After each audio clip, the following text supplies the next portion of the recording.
Charlotte Motor Speedway. They're lean, they're mean, they're 5 to 7 horses, a man and machine. They're 4 wide before they start to slip and slide. The Coast to Coast Racing League 350A Modifieds, Pro Late Models, and the 360 Sprint Cars.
And we are live on the Coast to Coast Racing Network.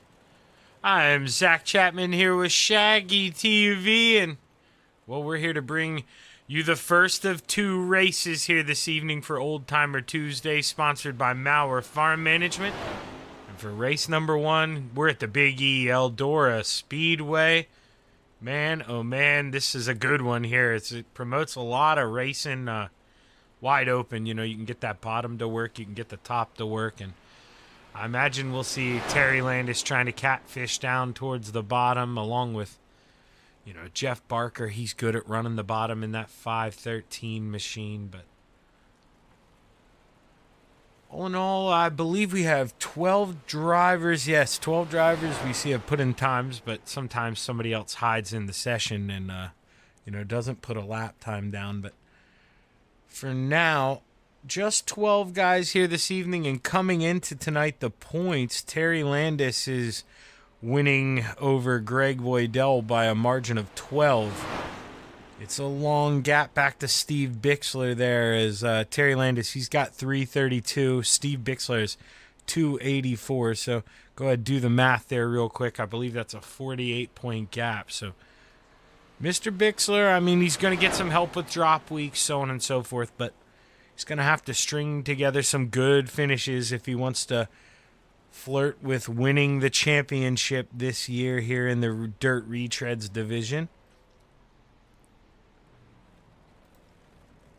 It's only 6:56, so the driver's still, we got till 7 o'clock here until we get rolling, so plenty of time to experiment and tweak some things here as we ride along. Let's watch Kelly Wheeler take a lap or two here in this 11 machine, or this 110, excuse me.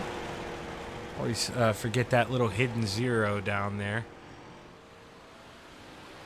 Kelly Wheeler currently the quick time here in warm-up, so he's got it figured out so far, but track is going to change here, and we'll see here. Can we spot him running the bottom in that? Well, he's going to lift off and get ready to go down into the pits. Trying to test some cameras here a little bit. So sit in turn 4. We see Terry Landis roll by. Armando should be coming up here. Here he comes. Armando Melgoza in the 531.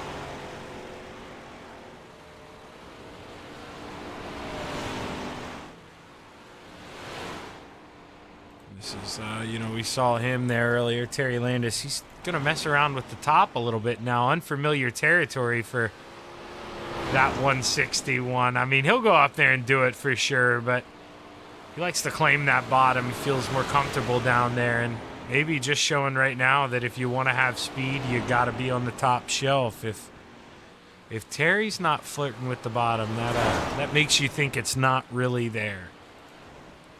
As the librarian here pulls out of the pits with 41 of Pat Boyce.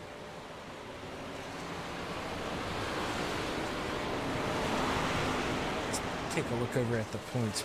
Pat, where is Pat in the dirt points? Currently sitting 7th with 247. So Pat, it'd be tough for him to secure a championship here without stringing together some back-to-back wins here. But a real good chance at a top 5 here. Pretty close. I mean, Dean Reynolds has missed the race. He's at 278. Dean Reynolds not here tonight again as well. So going to be using his 2 drop weeks early in that 79 machine.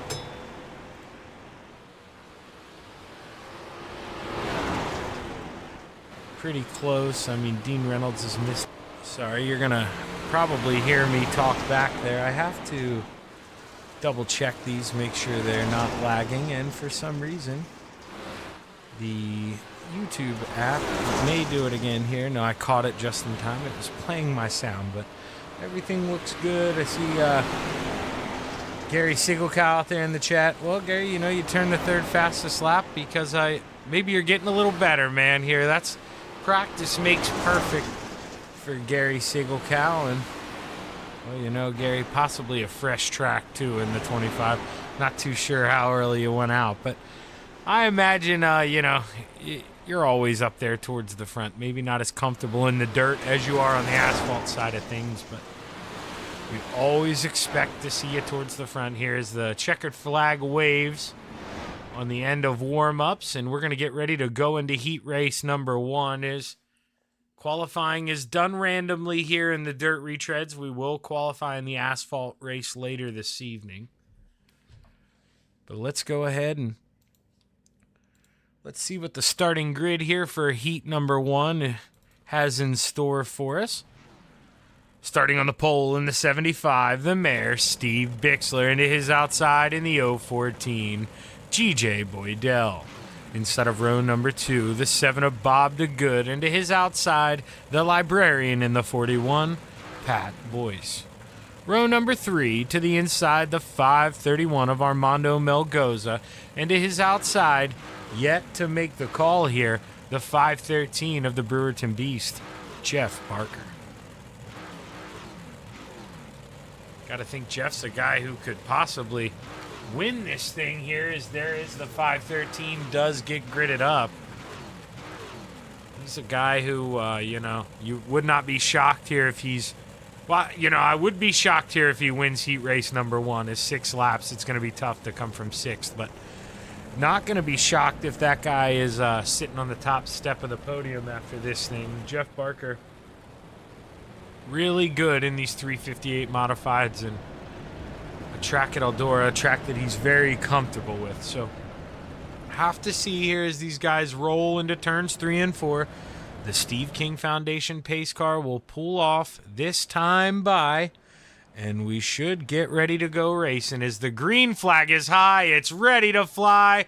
6 laps at Eldora. Let's get it done. Steve Bixler trying to rip that inside, but Greg Boydell trying to get momentum under the outside in that 014 as they're side-by-side entering turn 3. Steve Bixler down there in the basement here. Blake Chapman, he's tried to teach him everything he knows about running that bottom here, and it's starting to pay off for this 75 as they're even. But now, Greg Boydell, man, he just hit the NOS there. Found momentum off that top shelf coming out of 2, and he just pulls away as Steve Bixler inches back side by side, and they make contact. Steve Bixler tries to send it in. Not enough room as he gets a little poke from the librarian, Pat Boyce. He's able to save it, but he's going to lose 2 spots as Pat Boyce looks to the basement here. 3 wide. Bob the Good upstairs. Oh, Greg Boydell, hold on. As they go into 1 and 2, we're halfway through. Bob the Good into the outside wall. He's got a lift. Forces Jeff Barker to lift. That allows Steve Bixler, to get back around Jeff Barker, and now he's looking to get around Bob the Good as well. Can Steve Bixler, the mayor, take back 3rd? As of now, can't do it. Through 3 and 4, white flag in the air. Greg Boydell has led the whole way here. Would love to be the leader at the end of this one, but can Pat Boyce say anything about it as we go down the backstretch for the final time? Oh, we saw Bob the Good there go over, but the checkered flag in the air. G.J. Boydell, heat race number 1 winner, followed by Pat Boyce, Jeff Barker, Steve Bixler, and Armando Melgoza. Wild ride there for Bob the Good at the end. A tough break for him. He's going to have to start towards the back of tonight's feature event.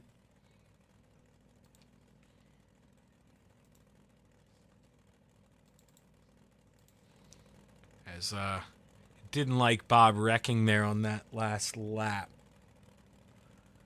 So we're going to have to wait for iRacing to roll us over, as iRacing does roll us over right as I go back and look at that replay. Of course it does. And now we're going to have to, it didn't like how I did that, so now we're going to have to click it live. My apologies about the behind the scenes there. And we're going to have to close SDK. Bring it back up here. And I will have my controls back as, whoops, we want to close that down again. It always pops up when we open up a new server session here.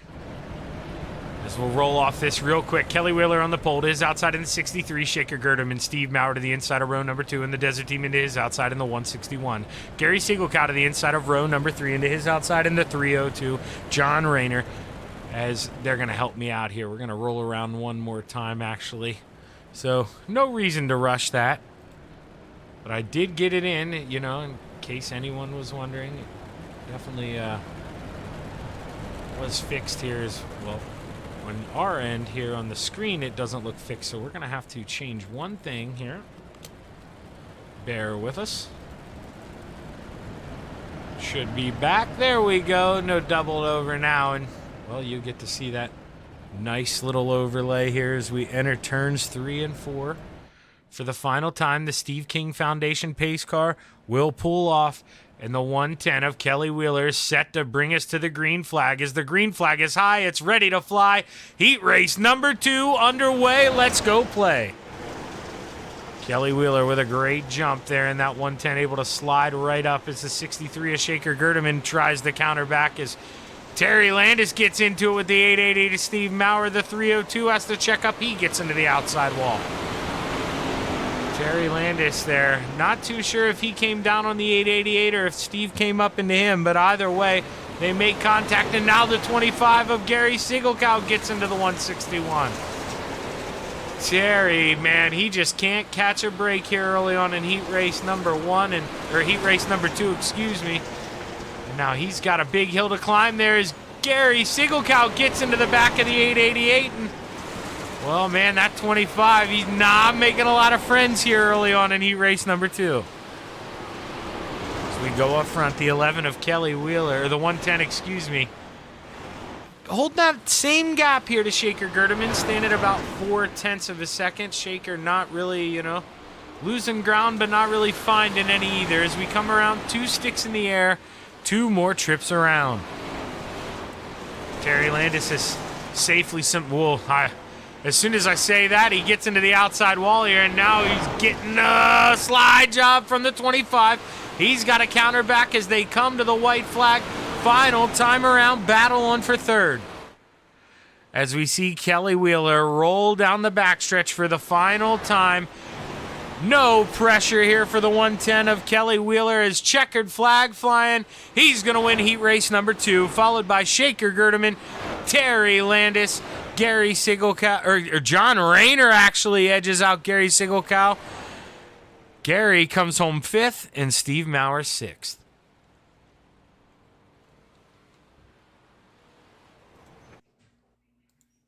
As we're going to take a real quick break here on the Coast to Coast Racing Network, and we'll be right back with tonight's feature action at the Big E. Stick around.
We are back on the Coast to Coast Racing Network. A little over 30 seconds here left in warm-ups, and Kelly Wheeler in that 110 right now at the top of the warm-up charts with a 15.90. Greg Boydell, P2, Terry Landis. Third is those boys in second and third are dueling it out here for a points championship, so gonna have to keep an eye on the battle between the 161 and the 014.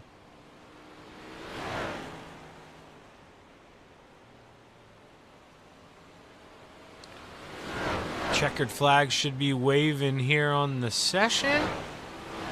As you see, there he is waving that flag, and well, we're gonna get set for tonight's first feature of the night here at Eldora Speedway, and well, after this, we got the Dallara DW12s at Daytona, I believe. So Stick around, don't go anywhere. It's going to be a good night here on the Coast to Coast Racing Network. Let's take a look at tonight's feature starting lineup.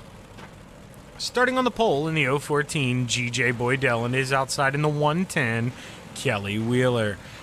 To the inside of row number 2, the Librarian in the 41, Pat Boyce, and to his outside in the 63, Shaker Gerderman. The Brewerton Beast lines up on the inside of row number 3 in the 513, and to his outside in the 161, the Desert Demon, Old Smoky, Terry Landis.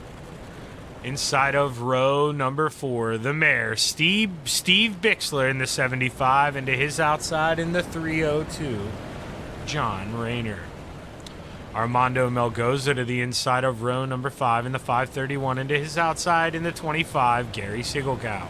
Rounding out the field to the inside of row number 6, the 7 of Bob DeGood, and to his outside in the 888, Steve Maurer.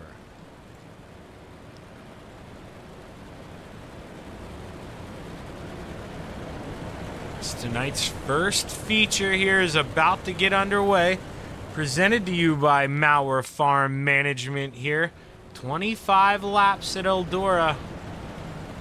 You know, it's a long race here. Drivers got to be patient. We'll have to see what shows here. But plenty of time to get stuff done as the Steve King Foundation pace car rolls off, this time coming out of 4. The green flag is high. It's ready to fly. Let's go play in the clay at Eldora Speedway. The fireworks are off. Kelly Wheeler right away trying to mount a charge there on the outside as you see the flames going off down the front stretch. Kelly Wheeler trying to turn up the burner on the outside here, trying to get some flames rolling on the outside, and we've got a new leader here, lap number 1. Kelly Wheeler leads at the line. Greg Boydell staying on the inside, putting up a good fight for now as we look behind. Oh, Greg Boydell completes the pass here. Good slide job there into 3 and 4. Now Kelly Wheeler goes back down to the basement. Gonna slide up, not enough room to complete it yet, but Greg just laid the blueprint for him on what to do here in 3 and 4. Kelly's gonna slide up there, a lot of grip, and Kelly's got the pass back at the line. I think you'll want to have the bottom in 3 and 4. Not so sure yet about 1 and 2 as Greg Boydell with another big run, but man, oh man, there's so much grip left in the middle of 3 and 4 that it just seems like you'll want that bottom. You'll want to throw that slider line as Kelly Wheeler holds off the field for now. Terry Landis up 2 spots early, that 161 down there in the basement. Trying to get by the Brewerton Beast. He's got the pass done as he enters turns 3. Now he's under the Librarian, Pat Boyce, but Pat trying to take him to school. Oh, the 63 is Shaker Gerderman hard in the front stretch wall. No caution yet as he keeps rolling. Contact with the 888 is Steve Maurer, but they keep rolling. Kelly Wheeler starting to get into a rhythm here, starting to pull away as Terry Land is battling for that final podium spot here in the 161 as he looks under the 41 of Pat Boyce. Pat trying to counter here, maybe thought about cutting under, but Terry just floated it in, wouldn't let him cut under, and Pat had to float up. Now advantage Terry. Terry's got P3 at the line. He holds that final podium spot for now. Not giving up. I told you, that guy loves the basement, and he's going to try to make it work, but he gets into that inside wall. He's going to lose that spot back to Pat Boyce, and we'll battle on behind him between Jeff Barker and the Mare, Steve Bixler. Steve Bixler to the inside in the 75. Steve trying to charge his way on up. Let's go on board for a lap with Steve Bixler in the 75. Let's see what the Mare sees. Just trying to find some grip here. Enters in probably a little lower than he'd like. You know, would like to keep that hammer down, enter up a little higher in 1 and 2. That cushion builds up rather well. Now 3 and 4 is such a long way around the track. That's why you're not seeing drivers, you know, run right up against that wall. But Jeff Barker right now through 1 and 2, you've seen him pull away these last couple laps. He's nailing 1 and 2. You got to get up there in that cushion. Pat Boyce here, he's been able to get up into P2, working around Greg Boydell. It's Pat Boyce. We're going to have to see, how did that get done here? Gonna rewind really quick here. We will jump right back to live. So Pat Boyce on the outside just was able to get to the top shelf of Greg Boydell as we were watching the battle in the back. But man, oh man, Pat Boyce in that 41, he's really turned up the burner here. 12 laps to go at Eldora. We're a lap over halfway. Battling for third is the Brewerton Beast. Trying to mount a charge on the high side. Terry Landis floats up, cuts off momentum, gets a little shove going into the corner. Jeff Barker trying to find a way around, but man, lost a lot of time there through 3 and 4. When he got into the back of Terry Landis, entering the corner, that really broke all momentum for that 513, and well, now he's got to go back to work. He's got to try to find it again. Kelly Wheeler feels the dragon breathing down his neck here as the librarian just back there with his finger over his mouth going shh, telling Kelly to quiet down because he's coming. The librarian, can he get around him? He's got plenty of time here, but, you know, since he's gotten right behind him, Kelly now really pushing it in the outside of 1 and 2. He's found his groove, and, man, he's turned it back on as the 41 gets into the outside wall. Pat Boyce loses a lot of time there, and, oh, man, you got to think, without a late race caution, hopes of winning this thing may have just went out the window for the librarian here as the bell's going to ring early for the... No, it's not! The 63, you saw him in the outside wall. You're welcome, Pat. A little commentator's curse for you.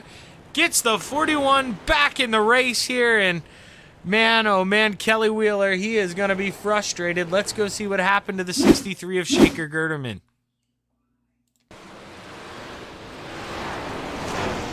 That right front's already broken at that point in time, so we're going to rewind here. We're going to go back. That had to be it.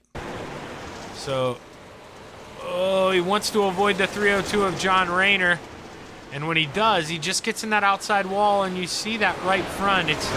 It's just angled out. It's not going where he's turning, and, well, Shaker Gerderman finds himself in the outside wall. A tough break for the 63.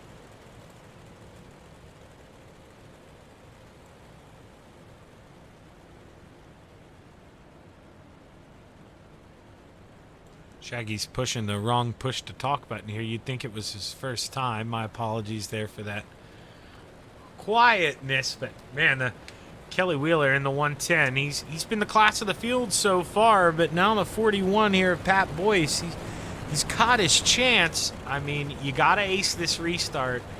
You can't let Kelly get a big gap on you. You got to stay as close as you can in that 41. And, man, this is as close to a chance as Pat has had to win a dirt race all year. Is Pat Boyce, yeah, I do know. Only one top 5 on the season for Pat Boyce in the dirt. So good run for the 41, but man, he'd love to get one more spot here before this thing's over. As the green flag is high, it's ready to fly. 7 laps left to go play in the clay at Eldora Speedway.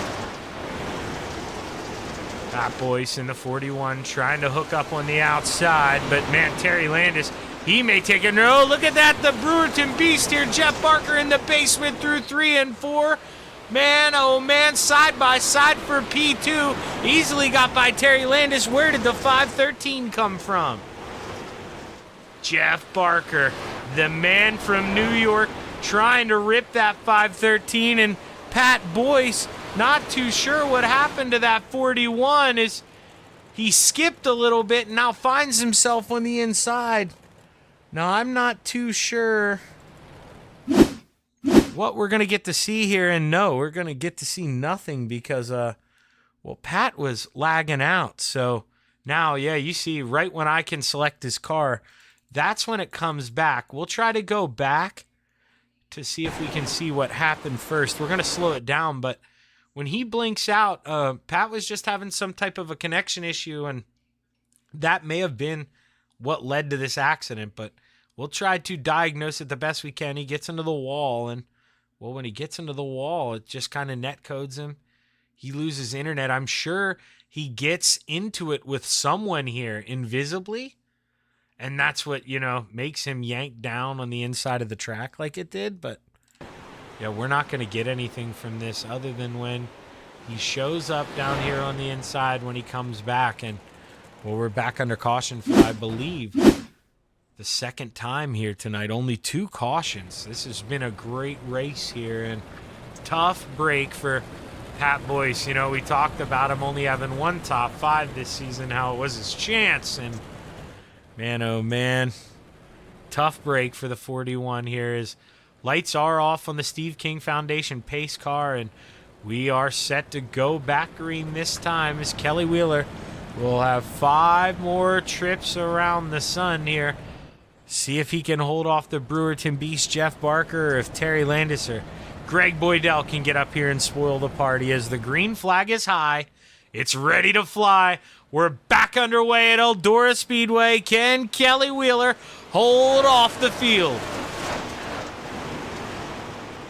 Jeff Barker going to ride the middle this time. We saw how well the bottom worked in 1 and 2 for him on that restart, but maybe a little more comfortable in the middle here. Is Greg Boydell going to be the first person in that orange machine to look low as Terry Landis runs that diamond line looking to counter.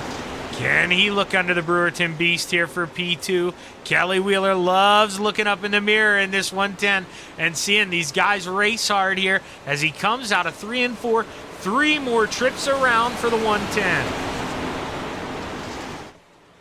As they sail it off in here into 2. You see Kelly Wheeler likes that top shelf, but boy, oh boy, look at Terry Landis as he's trying to get in the mix here, trying to steal that middle step of the podium as they come out of 3 and 4. 2 sticks in the air, 2 more trips around. Too close to call there at the line for P2, but you got to think, man, it may be advantage here bottom through 3 and 4, like I said earlier. Let's see here as we roll through 3 and 4. White flag set to be out this time here for the 110 of Kelly Wheeler. Kelly got out front early in that 110. Quickest car in warm-ups. I mean, he's just been a rocket here in this 110. Comes out of 3 and 4. Kelly Wheeler takes the checkered flag here tonight at the Big E, followed by the Desert Demon Terry Landis, and rounding out the podium, the Brewerton Beast Jeff Barker. GJ Boydell 4th, and Bob DeGood rounding out the top 5. Man, Kelly Wheeler, boy, he had that one on lock. Those guys were basically battling for P2 at that point in time. Kelly Wheeler driving around here. I have a hint, and Kelly, no offense here. I don't win too much myself. I think he forgot. Yeah, there we go. Victory lane. You can get to victory lane if you drive in pit road. And boy, oh boy, he's going to get to park this thing with the pyrotechnics going off. The 110 of Kelly Wheeler here takes the checkers at the Big E, and man, he's going to have a big smile on his face here tonight. And he should be proud of himself in that 110. We're going to give these guys a minute or 2 to catch their breath here, and then we're going to bring them up for their interviews here this evening. So we'll let Jeff Barker migrate his way on up at the 513, able to bring home P3, and you know, it's up to P2 there for a while, and I'm gonna have to ask him you know, maybe he could go back in time here if he'd shut that basement door. But all in all, great run for that 513, and Jeff Barker has made his way on up to the booth here. So hey Jeff, Shaggy up here, man, you got a copy? Hi Shaggy. Well, hey man, you know, you kind of hung out there in the beginning, and then it seemed like at the end, dude, you turned it on. I mean, you found that groove on the bottom through 3 and 4, and you were basically able to get a 2 for 1 there. How'd you find that? Well, I just basically went where they weren't, and it stuck. And then I gave the lane to Terry because I'm an idiot. Well, I wasn't going to say that to you, Jeff, but I was going to ask you why you left it open there after you made it work so well. You know, obviously, if you had the time machine, you'd go back, but you know, it's got to be fun battling with your friend there in that 161. Yeah, I know better. I gave him the bottom, and anybody knows better than that, really. It was just, but it's all good. We had a good time. It's a good race. Kelly was fast. Terry was fast. Yeah, well, so was that 513, man. You had a lot of speed, and, you know, the caution came at the right time, but you and Terry battling, you know, you kind of took your guys both your guys' self out of that win picture here. But great job, man. Good run tonight in that 513. Who you want to thank? Oh, I gotta thank Mauer Farm Management for putting this on. Got to thank Shaggy for broadcasting and all the usual suspects.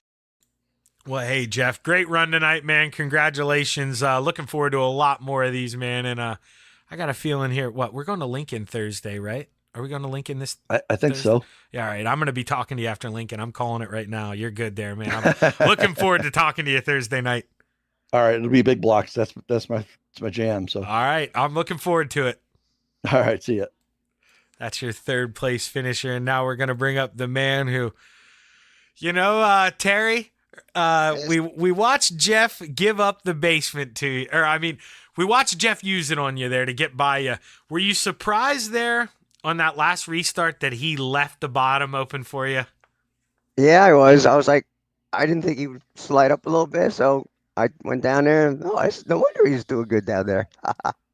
Yeah, he said it himself, dude, and I know better too. When I see you on my relative, I'm not going to leave that bottom open for you because it's something about it, Terry. What is it? How do you work your way around the bottom so well? You're consistently one of the best cars on the bottom. You, Blake, and Anthony, you really are in your own class. I don't know. I just feel comfortable down there, and I just try and look where your left front's at, because with the VR, I lean to the left, almost out of my seat, so I can kind of see my left front. So it makes it a little easier. Well, it may not be that safe. I'm glad your driver's head here stays in the car for us because, man, some of those crashes here, you might get it taken off. But at the end of the day here, man, great run for you. You come in the points leader. You're able to beat Greg, your closest competitor. So going to leave here with that points lead, man. And can you carry the momentum here into Daytona, or is that just kind of a crapshoot coming up? Yeah, you never know with Daytona. All depends where the last lap. But yeah, this was a fun race tonight. It was a really good top guys run there.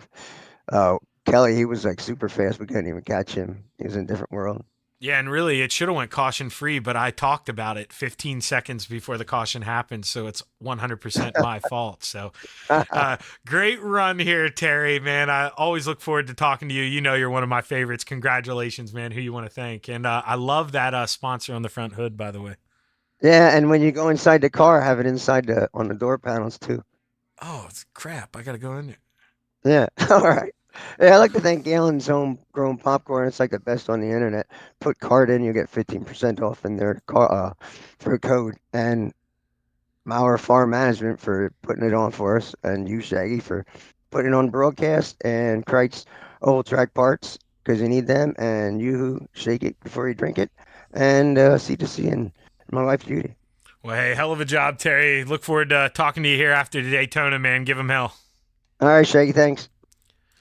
And now we're going to bring up the man of the hour here in the 110, Kelly Wheeler. Well, Kelly, first things first, my apologies for making that thing close. I brought up the fact that we didn't have a caution about 10 or 15 seconds before that thing came out. So you should have won by a big margin, man. Sorry to make you sweat there. That's all right, man. It was all fun. Well, really, Kelly, it started there in warm-ups. You were quick in warm-ups. Then we go to the heat race. You drove away in the heat, and then we go to the pre-race warm-ups, and, man, you're fastest again. Is it something about Eldora that you just love that, you really did, dude? You stole the show tonight, and there's some good guys in here. Nah, I really don't like Eldora too good, to be honest with you. I just got lucky tonight. Well, hey, man, you know what they say. Sometimes you'd rather be lucky than good. And, it just seemed like you found that high side when you needed it in the heat race. Was there any thought of you to try the bottom at all through 3 and 4, or did you just kind of, you were comfortable where you were at? I didn't really think nothing about it until I seen the other two down there making gains on me a little bit. And I just figured I'd stay to the top until they got a little bit closer, maybe, then I went down there. But I was committed to the top. Yeah, I mean, it seemed like they're about the halfway point. I mean, the 41, he had kind of ran you down. And as soon as I said that, dude, it's like you just, you got set, you focused in, and man, you were on rails running the fastest laps of the race again. So, Kelly, when the pressure turned on, man, you turned the wick up and you earned this one. So, hell of a job in that 110 tonight, man. Great run. Who you want to thank? I want to thank my wife for letting me do this. I haven't been doing it much here lately, but I've just had other things more important going on. But I want to thank her for letting me do it when I do decide to do it. I got to thank DNS Side and the Remodeling, Ingersoll Rand, and I got to thank Anthony Morano and all the FTM guys for letting me run with them and hang out with them in Discord and stuff. That helps me get a little bit better too. Yeah, I'll tell you what, man, hanging out with some of the best talent we have, it definitely rubs off on you. And Kelly, we understand things happen, and man, we're glad you can come out here when you can. We love having you. You're a great, clean racer, and you showed that tonight. Great job, great win, man, and I look forward to a lot more of these. Well, I appreciate all the kind words, and I do appreciate you doing your broadcasting, and I've got to give thanks to C2C for giving us a good place to race. Yeah, for sure, man. Without them, none of this is possible. But great run here, Kelly. And, man, I look forward to talking to you here in Victory Lane once again this year. I hope to be talking to you again soon. My man, Kelly Wheeler in the 110, dude. Absolutely stole the show. This guy is one of the, anytime you see him come into a dirt race, really, that's a Thursday night one as well with, the no age limit.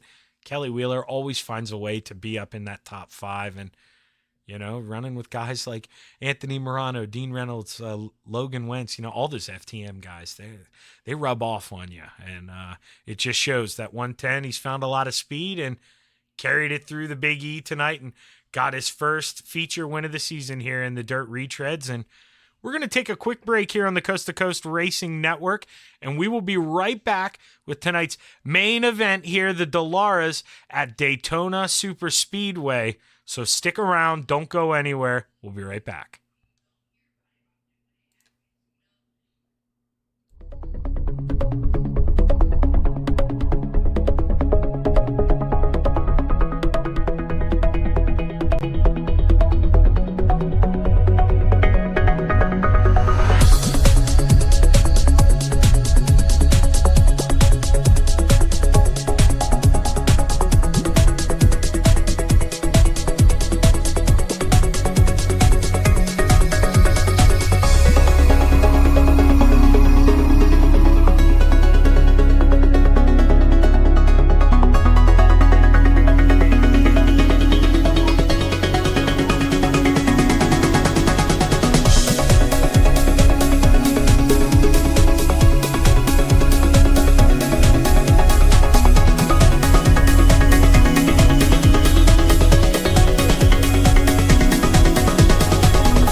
It's time for another edition of RSN Trackside, powered by Bob Johnson Auto Group on Rock Sports Network. Kiss on the champion.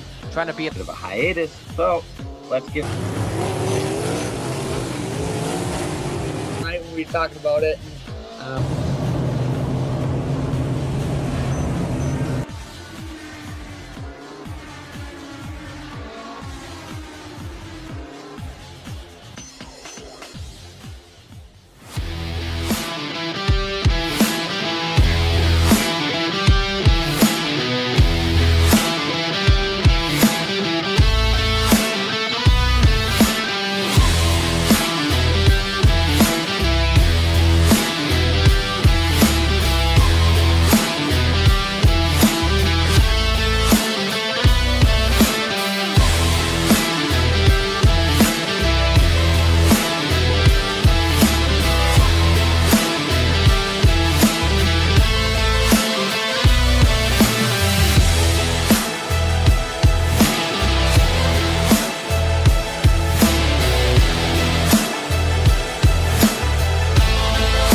these dollars had come together to support us. And we realized, no, we didn't want to use them for us. We wanted to use them to help others. The foundation has done so much for so many people. It helps any family that has somebody, whether it be a crew member or one of the drivers, that get hurt. We can help them to get through the situation. I was injured in a non-wing sprint car accident that broke my neck and left me with a spinal cord injury. I was in the hospital 8 months, and that got really, really expensive. So having that extra help to help push me and my family forward was a big deal.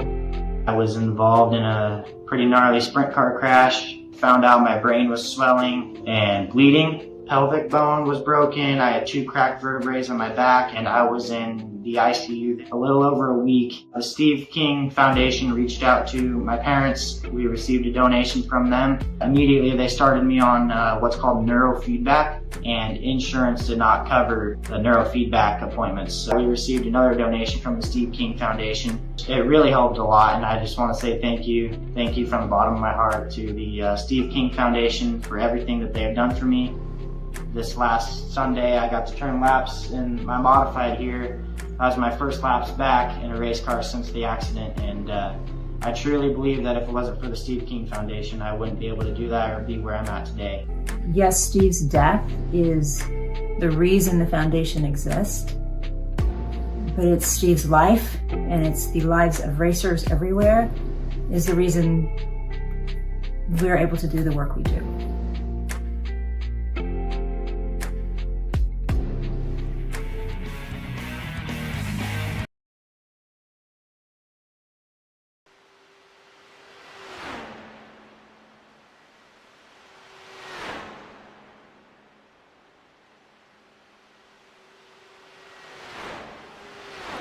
We are back live on the Coast to Coast Racing Network. I'm Zach Chapman here with Shaggy TV, bringing you part 2 here of Old Timers Tuesday, brought to you by Mauer Farm Management.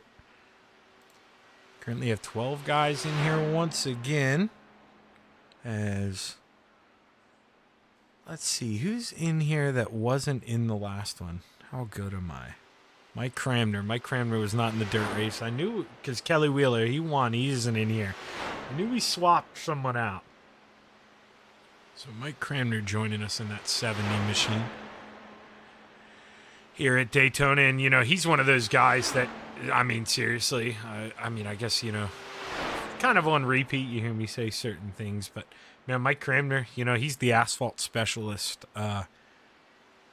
Does okay in dirt, too, whenever he's in there, but you put this guy on the asphalt for real in the retreads division, and every time that 70 is out here on the track, you got to consider him in at least in a shot here, and the 70 of Mike Cramner are going to try to pick up what I believe here would be his second win of the season. I do believe he did already win one. Yes, okay, I'm correct in that.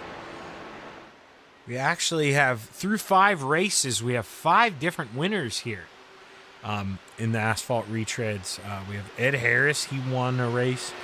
Mike Cramner, John Rayner, Terry Landis, and Greg Boydell.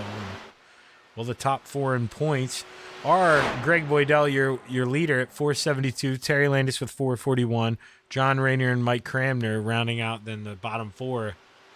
So you see something in common there.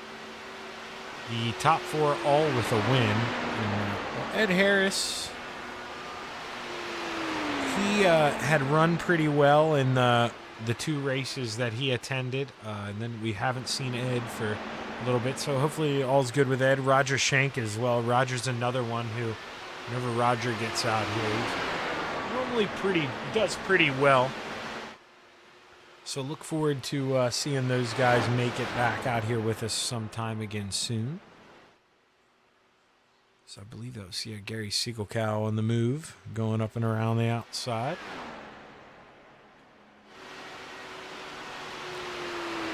And Bob Curtis currently top of the charts here in that 012 machine.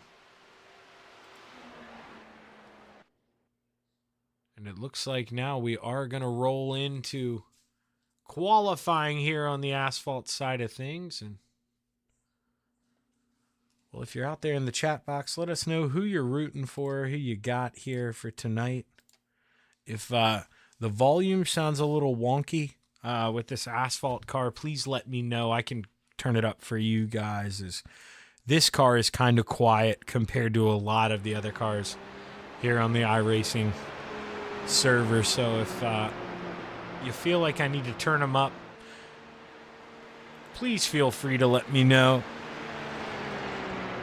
As we're live on YouTube here this evening on Shaggy TV. We're also, on Coast to Coast Racing Network here, Shaggy TV, and now we're also live on Facebook on Shaggy TV. So make sure head on over there, hit the like button on that. Let's get that page rolling. Hit that subscribe button. Like to get that follower count up a little bit on the Facebook side here for Shaggy. As Steve Bixler, he was winning this race, but I always give the first person to get to the start-finish line here, lap number 1, and that's going to be Steve Maurer. So let's watch Steve Maurer here get around the track. He's going to barrel through turns 1 and 2 here. Man, you can just hear that thing. He's got it up the full song.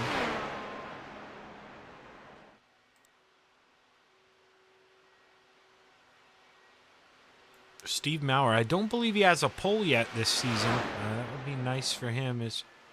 Well, he was purple there through Sector 1. Tim took it away, and then Pat took it away.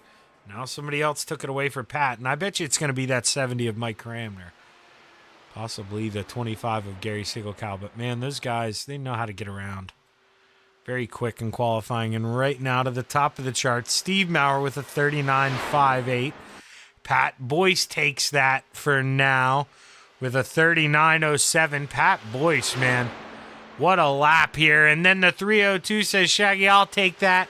And look at Greg Boydell, currently purple through Sector 1, purple through Sector 2. We know what that means. Quick time for the 014 of Greg Boydell. Pat Boyce, though, purple through Sector 1. We'll have to see, can he answer the bell here as he comes out of turn 4. Gonna roll up here to the start-finish line. He needs to get as close to that yellow line as he can, shave off as much time. And Pat Boyce, purple through Sector 2, but somebody took that purple Sector 1. We'll have to see who that is, but Pat Boyce right now currently at the top of the charts, and looky who, that 014, purple through Sector 1, purple through Sector 2, and Greg Boydell sits on top of the charts here. Quick time in the 014. Everyone has qualified here. Shaker Gerdeman did not go out and put a lap down as he stayed in pit road. Qualifying not really important here. Not a huge field, not a make or break for you. Me personally, I was always a no qualifier here at the restrictor plate tracks, and I am that way in official races as well. I like to just hang out in the back, let the mayhem happen, as they like to say, and then just try to shimmy my way on up to the front towards the end when it matters. But everybody's got their own play, and all in the same token here, this isn't going to be a fuel mileage race, so if you can get out front and stay up there, obviously that's the safest place to be. But, in some of the other style racing we do where you would have to pit in this 25 laps, it's tough to go out there and lead the whole way. You got to try and save gas when you can. But let's go ahead and we'll see if we can bring up tonight's feature starting lineup here. 25 laps around Daytona Super Speedway, and the 014 is going to lead us to the green flag here. He's going to be starting on the pole into his outside in the 41. The librarian, Pat Boyce. Bob Curtis in the 012 to the inside of row 2, and his outside in the 302, John Rayner. The Desert Demon, Terry Landis, in the 161 to the inside of row 3, and to his outside in the 70, Mike Cramner. Armando Melgoza to the inside of row number 4 in the 531, and to his outside in the 25, Gary Sigelkow. The Mayor, Steve Bixler, in the 75 to the inside of row number 5, and to his outside in the 888, Steve Maurer. Tim Chapman to the inside of row number 6, and rounding out the field in that 63 machine, Shaker Gerdeman. Still waiting on the 014 of Greg Boydell here to come into play, and he is the pole sitter, so he doesn't want to miss this start. That would not be good here for the 014.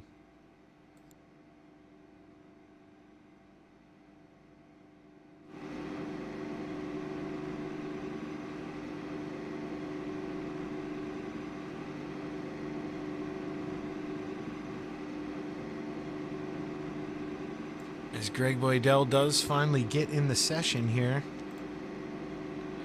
we should be ready to roll off here, and we are going to roll off, and we're set for 25 laps here at Daytona. We got a long pace lap coming in, gives the drivers a little bit of time to think here, process what they may do, may not do here. Is hopefully we'll see some guys press that patience button here and realize we got a long way to go, and patience is going to be the key here at Daytona. As Terry Landis tries to ruin our camera right away. That dog. Must have seen it placed down there. Wanted to lay a little rubber on it here before we get going.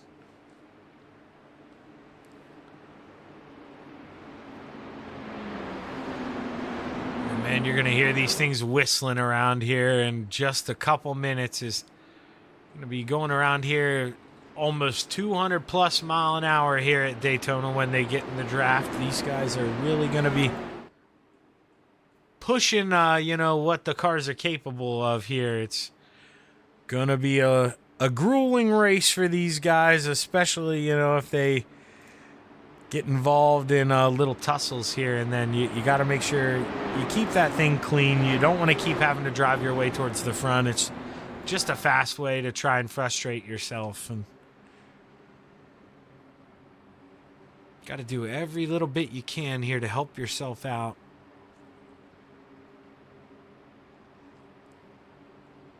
As the drivers get ready to come off of turn 4, the Steve King Foundation pace car will pull off this time by, and we're going to get ready to take that green flag here at Daytona. It says Daytona Super. Oh my gosh, it cut off Speedway. Let me fix that. That is ridiculous. As the green flag is high, it's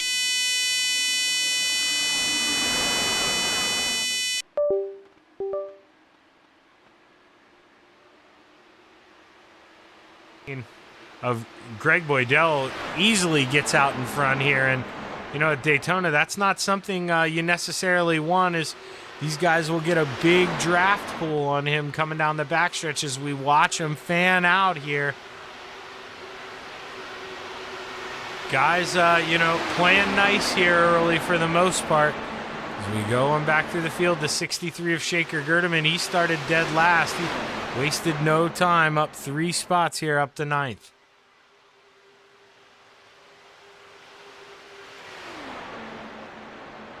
We're seeing Greg kind of hold his own. These guys back here side drafting on each other. That will slow them down a little bit.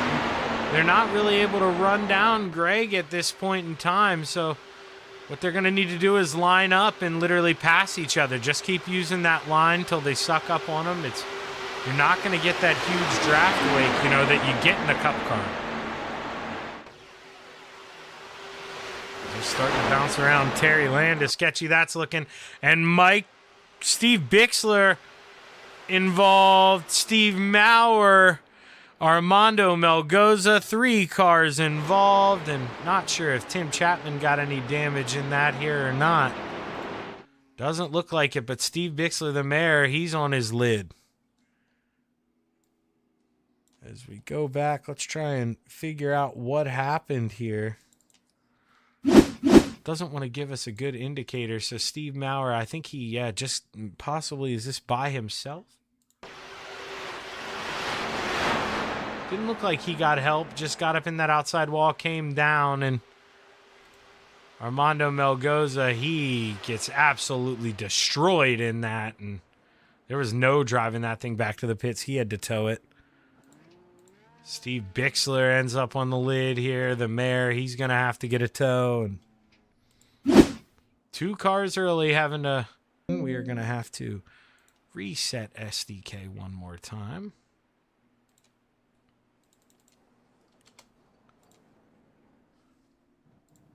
And we will get this back up and running here before we get running back live.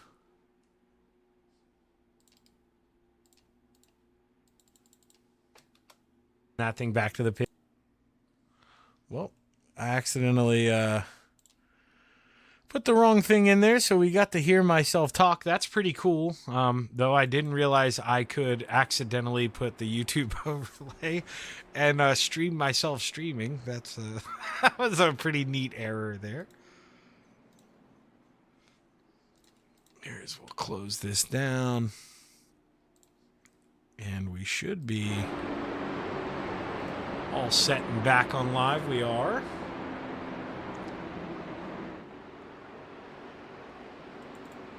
And Greg Boydell here. That's not what he wanted. I'm a little surprised. You know, he didn't get over that second gap. It stayed around the 6/10. But those guys, you know, with the way they were running behind him, not really working together, trying to run it down. And Greg Boydell, you know, it's obviously a fantasy world a long way anyways, even if it stays green flag. But I would have really benefited him for that thing to stay green here. Is under caution for the first time here. It's going to say 0 because I reset.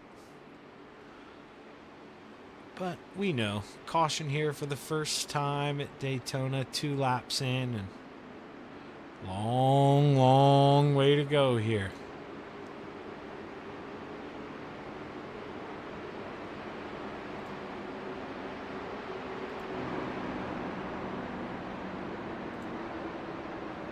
You know what? Let's see something here. Let's see. Who do we want? Who do we want?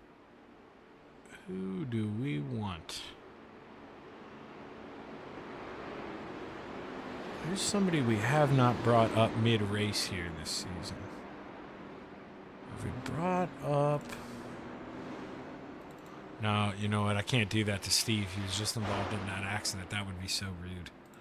I hate getting people up here who are trying to just get their head back in line. And if the lights go off, we'll wait till next time. But got to pull a driver up here under caution. 'Cause, yeah, the lights did go off, so probably better that I just let them line up and make sure everything's settled here anyways, as we get ready to go back to green flag racing here. These drivers will start to double up here, and we'll go back next time by.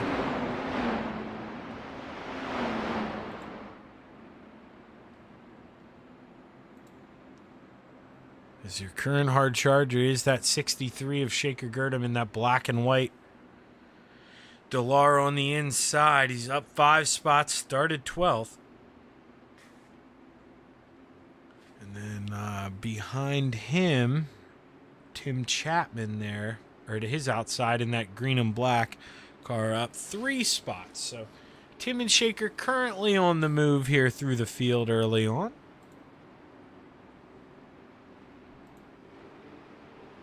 As we roll down the long backstretch here at Daytona, and man, oh man, under pace speeds, it looks like they're crawling here, but I promise you, they're doing 65. You know, your average highway speed, so they do have them rolling, but man, when they got all that horsepower, they want to run. And until that Steve King Foundation pace car gets out of the way, we got to hold those horses back a little bit, tame them. Was not too sure what's going on back there. As we have a car through the grass. Steve Maurer, not too sure what happened there, but everything looks okay so far on the 888 as the Steve King Foundation pace car will pull off this time by, and we're going Gonna get set to go back racing here as the green flag is high. It's ready to fly. And we're back underway at Daytona Super Speedway. 22 more laps to go.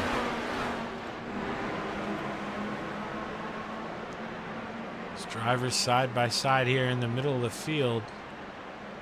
You want to smarten up. You don't want to race too hard. You don't want to let those front two get out away from you guys. As right now Mike Cramner and Pat Boyce side by side going down the backstretch. They start to fan out almost 3 wide as they enter turn 3, but man, oh man, they thought best of it here, and you're seeing Shaker Gerdeman flirting with death there. Gets a little sketchy as he looks to the outside of the 161. No harm yet as they roll around, 22 to go. I thought I heard a car in the wall was trying to click backwards. Doesn't look like a car in the wall for now. Everybody's still rolling. Let's hop on board with the 37 of Tim Chapman.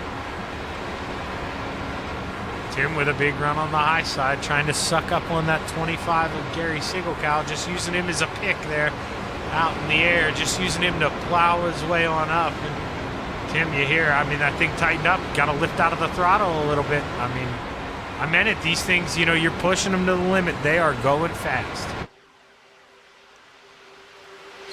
Waddell now starting to feel some pressure from behind him as he's got a line looking to the high side. That's Mike Cramner in the 70, and he's got Shaker Gerdeman behind him.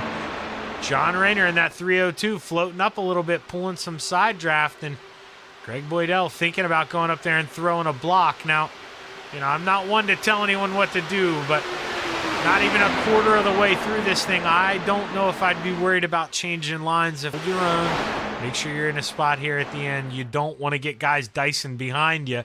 And, you know, if you're Greg and you swoop up and all of a sudden you open that door for the 302, you can't get mad if he takes that opening. You got to plant your car, and you got to just hold your line here early on as Pat Boyce into the inside. And we're losing 4 cars here. Shaker Gerdeman with an absolute violent wreck in the 63. That thing's going to need a tow.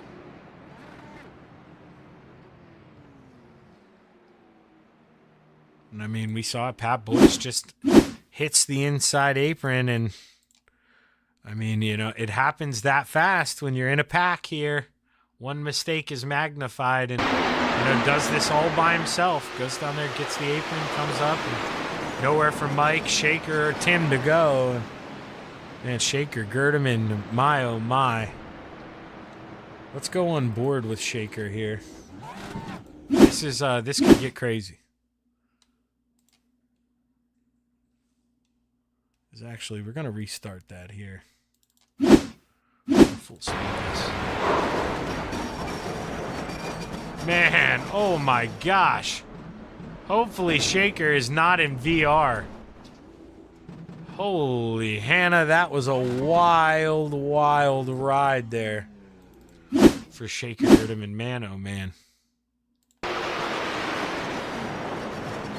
Just gets into that catch fence, starts spiking. Violent ride for the 63.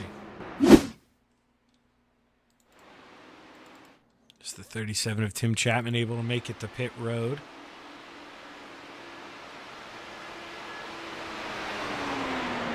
And Greg Boydell trying to bring us up to the pace car here. Not too sure if maybe some of the drivers pitted. No, none of them pit. Not too sure as to why we just now caught the pace car, but we did finally catch the pace car.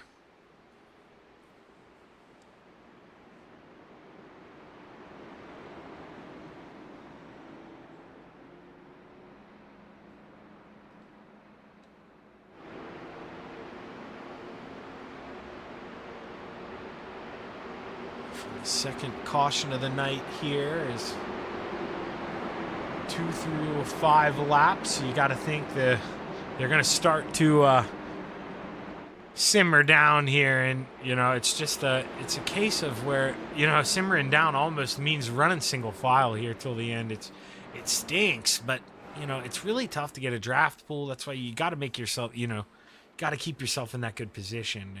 Especially if you didn't qualify, you got to survive these wrecks. You don't want to have to pit. You don't want to give up where you're at. And I mean, it just, you know, because we see one mistake. I mean, they aren't even racing that hard.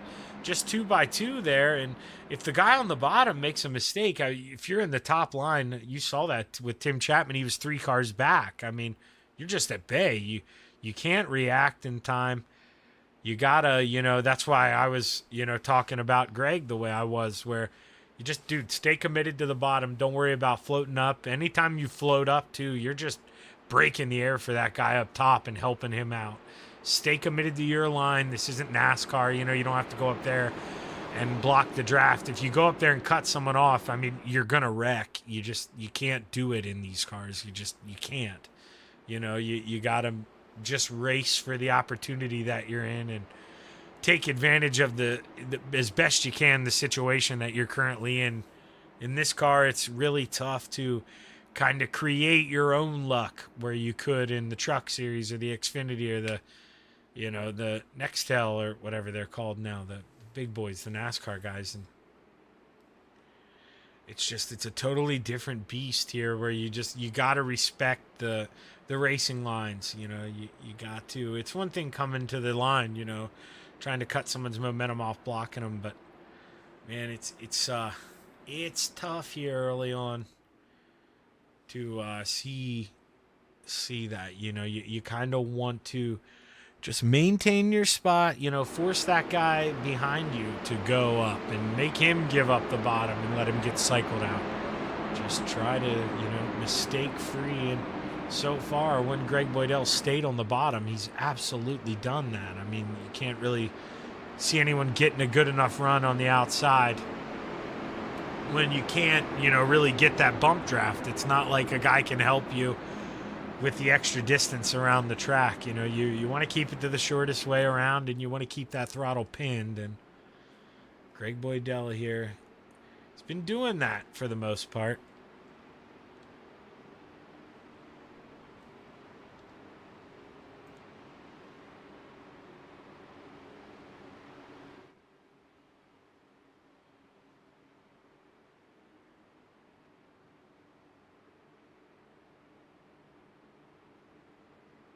So we see Shaker Gerdeman able to get tightened back up here in time after being involved in that accident. Pat Boyce and Mike Cramner still on pit road, so not too sure if we're going to get to see those guys make it back out here or not.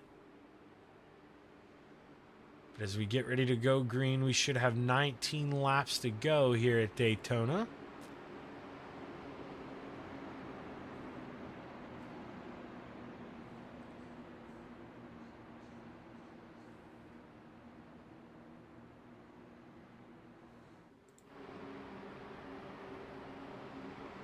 As the Steve King Foundation pace car will pull off this time, and the 014 of Greg Boydell will look to lead us back to the green flag. As the green flag is high, it's ready to fly. 19 laps to go at Daytona Super Speedway.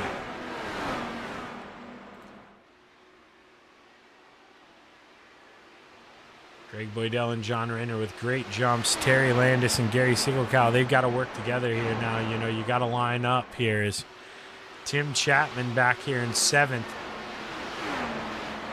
The last car that basically I think really kind of stands a chance here, unless Steve Bixler and those guys, there they go. They are lining up. They can't fight back here in the back. You got to be smart. And Shaker Gerdeman right now looking to that outside. He's got to get down, able to do so.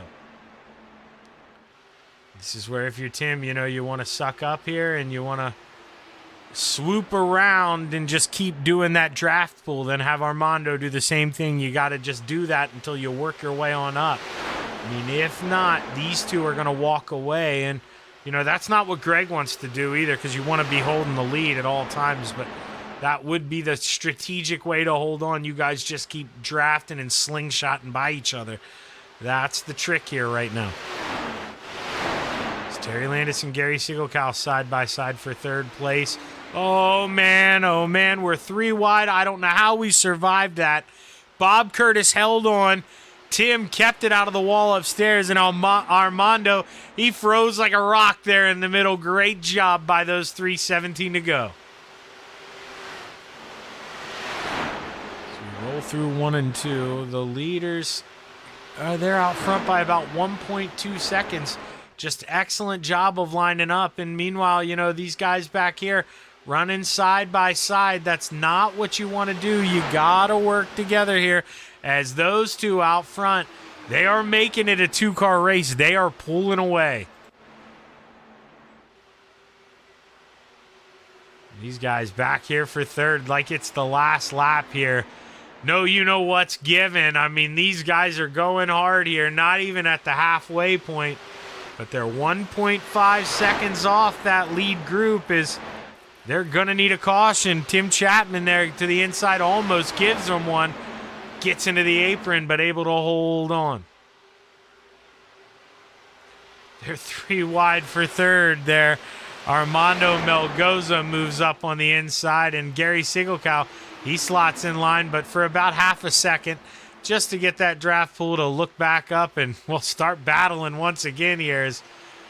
Man, these guys, they do not care about catching these leaders. They are in their own little battle right now.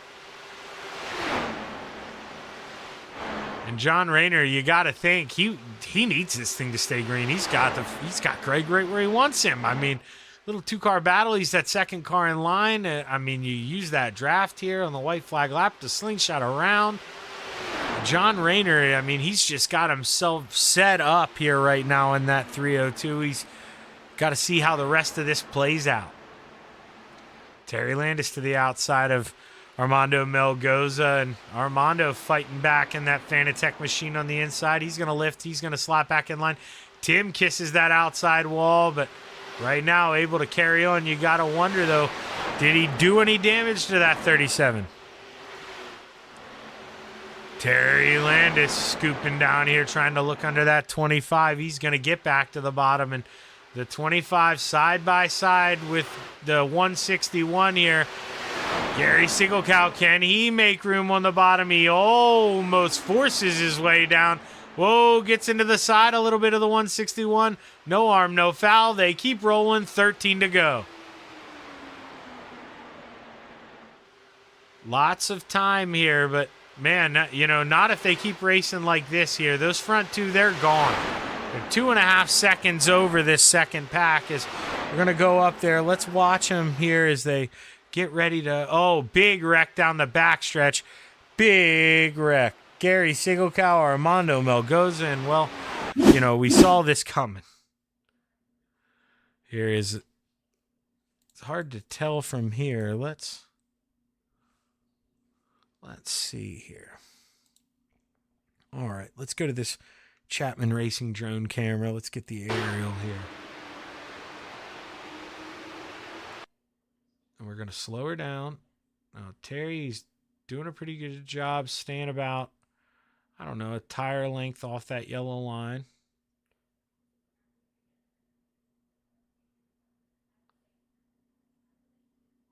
Oh, couldn't tell. Did maybe the 37 get into him? Let's see here.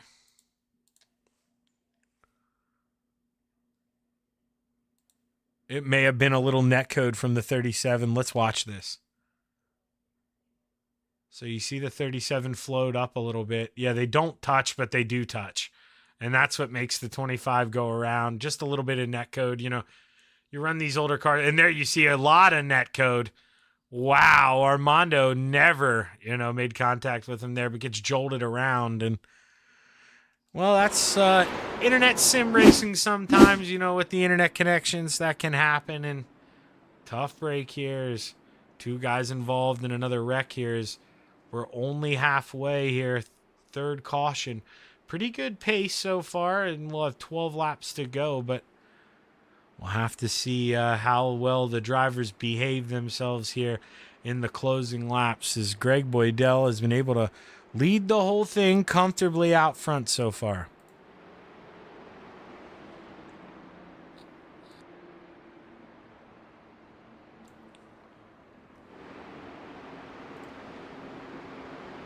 Let's see here. Let's bring up this 302. Bring up John Rayner here. Hey, John. Shaggy up here in the booth, man. You got a copy? I got you, buddy. Well, I'll tell you what, man. You got to be hanging your head in your palm right now, you know. You had that race right where you wanted it, don't you think? Oh, definitely. Yeah, I was just staying tucked in behind Greg there because it wasn't going to do me any good trying to get by Greg or him trying to get by me. It's better if we just stay tucked in behind each other and gain a little bit of speed on the guys behind us trying to catch up. So, yeah, I was in a good position there, just putting on the laps.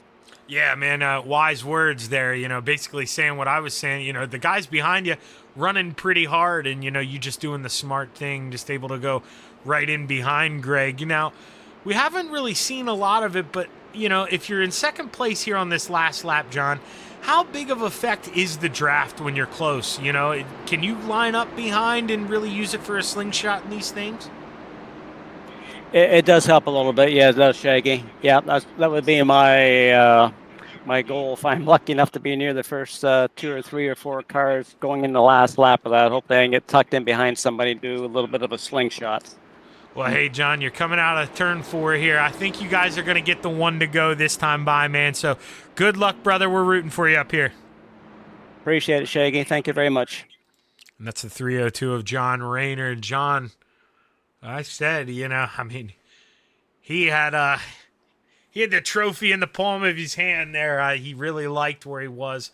2.5 second gap over the rest of the field with him and Greg Boydell. And, you know, Greg, it's a case of where you're happy to be out front, but, you know, coming in those closing laps, you're the lead car there, only one guy behind you. You almost feel helpless. So this is maybe not what Greg wanted, but possibly what Greg Boydell needed in that 014 is the rest of the field will tighten up. And now, you know, we'll have some action going on behind him. The Desert Demon of Terry Landis and Tim Chapman in that 37 in row number 2. They've got to make sure they've got to nail this start. They don't want to get caught sleeping. They can't afford a big gap once again here. So very important for those two to nail the restart here as we get ready to go back green here with the pace lights off.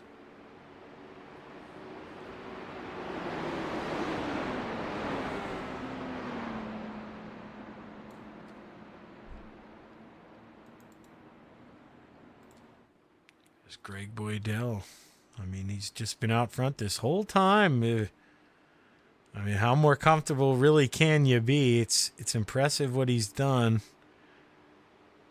But here in, you know, the witching hour here, coming towards the end, this is when it gets interesting. So, not over yet. A lot of stuff can happen here with 12 laps to go at Daytona. That's a lifetime.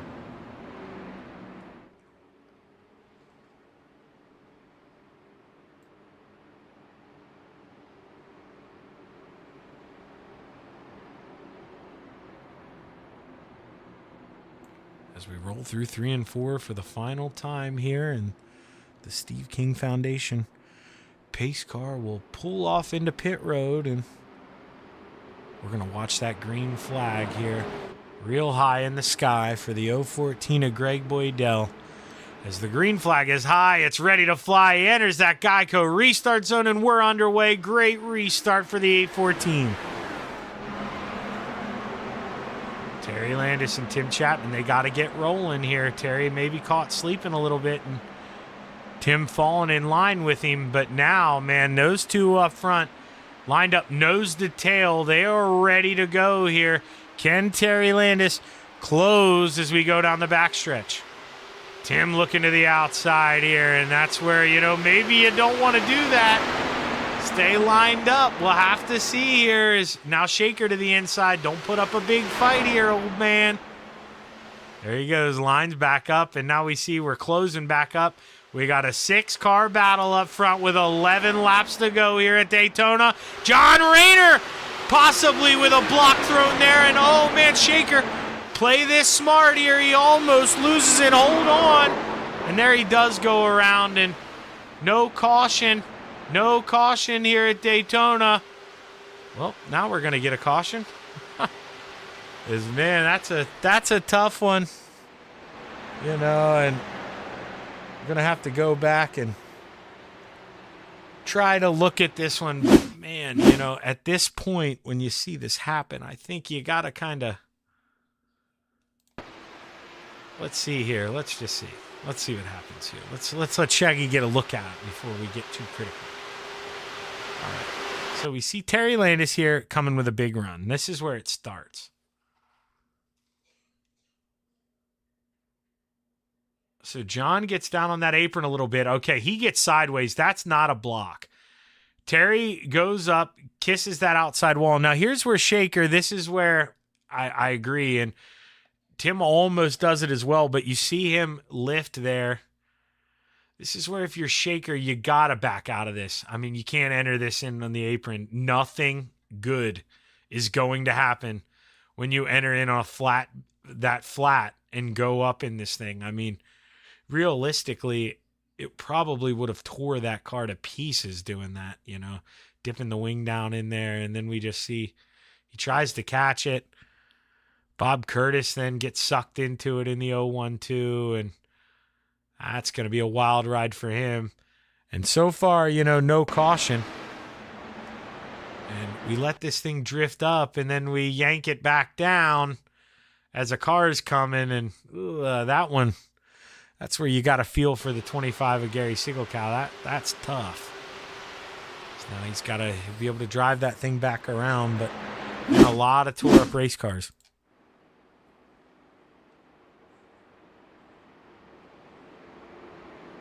But yeah, you know, that's one of those things where, you know, by all means, white flag, 2 to go. Guy gets loose in front of you, duck it down. I would too, but 10 to go, plenty of time, and you find yourself in the top 5. You've been wanting to get up there all night. And, you know, nothing's going to be good when, and, you know, just for, let's see, it doesn't do it justice. You know, this does. Like riding around with the leader here, Greg Boydell. I mean, look at the banking. I mean, you know, you can't go from that flat. And, you know, he's doing 160 there easy. And, you know, you just can't expect to get that to stick. And that's a tough break.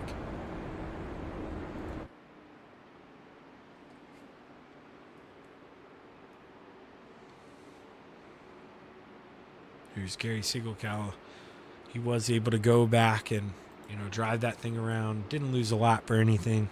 Didn't have to tow. Terry Landis, we saw him pit after getting into the outside wall. Probably wanted to make sure, you know, it's better safe than sorry here in case that thing had any damage, and go in and repair that thing.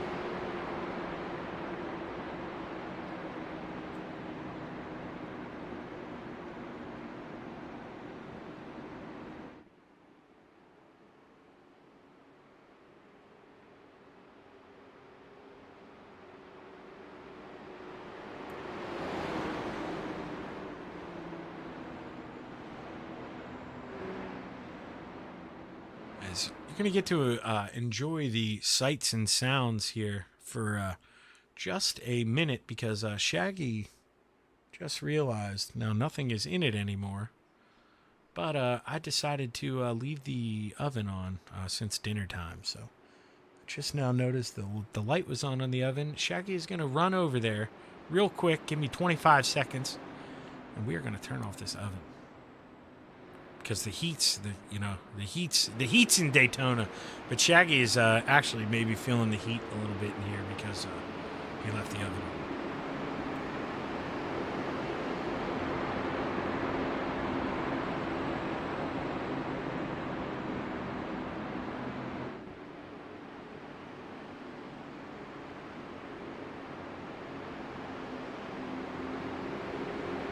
Shaggy did not leave the oven on. Shaggy left the light for the oven on. That was the light that was on the top of the stove. So don't worry. I did remember to turn it off. I just forgot to turn the light off for the inside of the oven. So we're all safe here in Gettysburg for now, at least. As we roll down the backstretch here, the lights are off on the Steve King Foundation pace car, and we will get ready to roll back green this time by. Still plenty of time to go here, and caution laps don't count, so this could be a little bit here. Stick around, don't go anywhere. This last I guarantee you the last lap will be exciting. Now, we may have some pauses here in between then, but they're going to let it all hang out here on this last lap.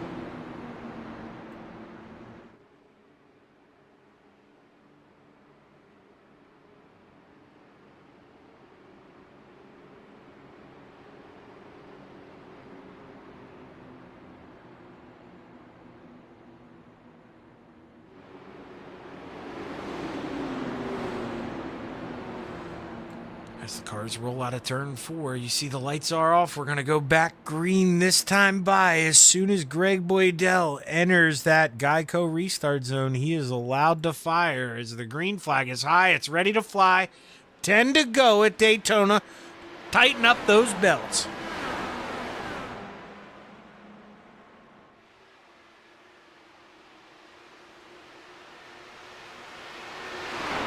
As you see the front 3 really able to spread themselves out here. Armando caught sleeping on that restart.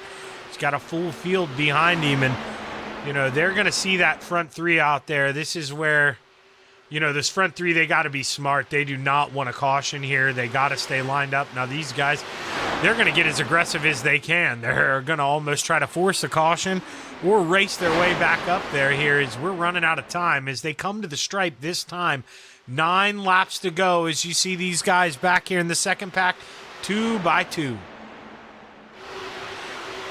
That's allowing Steve Maurer in that 888 and Shaker Gerdeman to try to line up and try to pull back into these guys as the front 3 staying in line for now, playing the smart long game here. As those guys, I thought they were going to try and line up, but they thought about it and they said, Shaggy, we'd rather race here. There's only 9 to go. Oh, no. Hold on. Please hold on, Steve Bixler. And caution is out again. We kind of saw that coming here. He got a little squirrely there through 3 and 4. And caution is out here. Just, let's see here. Can we go up top? Not in time. We can't go up top.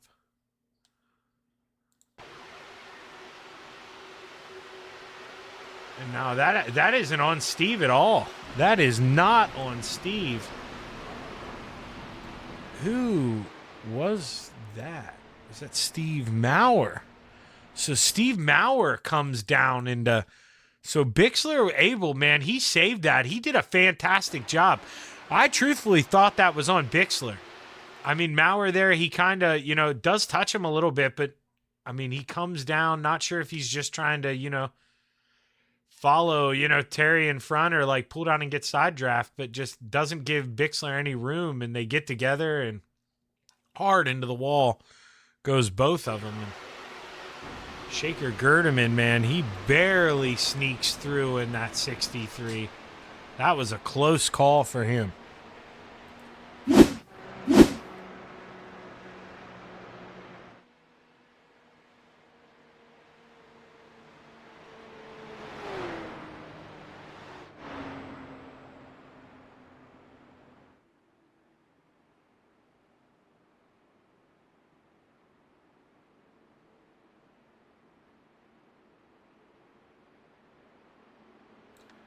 And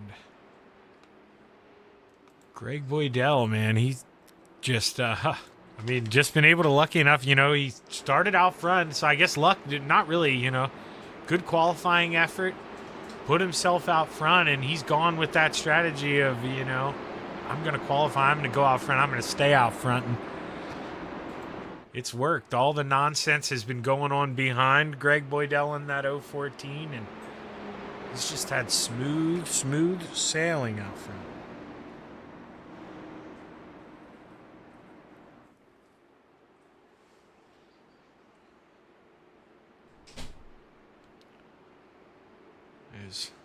If you heard the door shut, my apologies there. That's why I was quiet. My wife had something she needed to run by me real quick, so lot going on in the Chapman household here. We're thinking about getting ready to move, so it's exciting stuff. Or, I mean, got somebody moving in, exciting stuff going around, so just a lot going on in the house here. Hopefully we'll be settled down, everything by Thanksgiving, but just happy that, well, you know, we got a place, got a roof over our head, and all family's good at the moment. That's what it's all about here as the holidays get ready to roll in.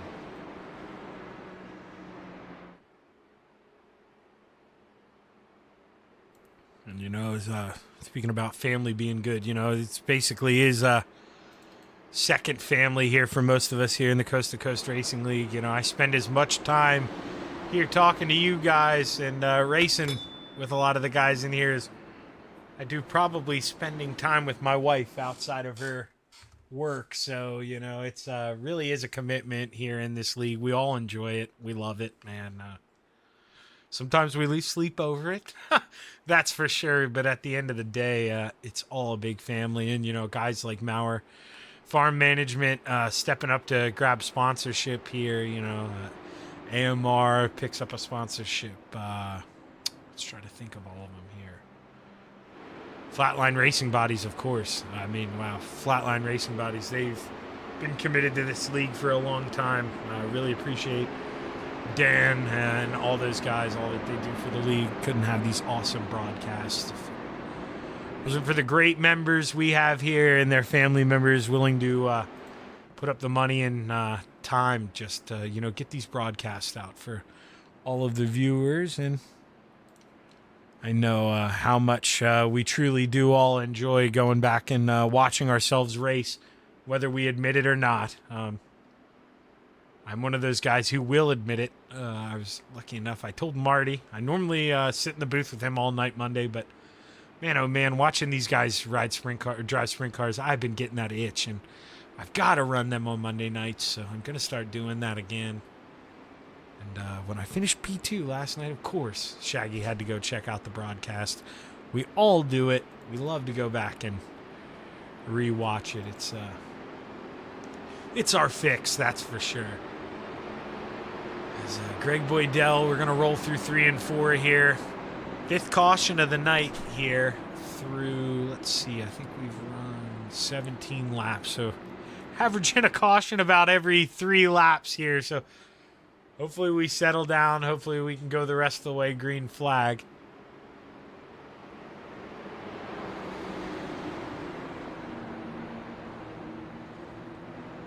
Lights are off, and the Steve King Foundation pace car will pull off this time by, and Greg Boydell is set to bring us back to the green flag single file start here.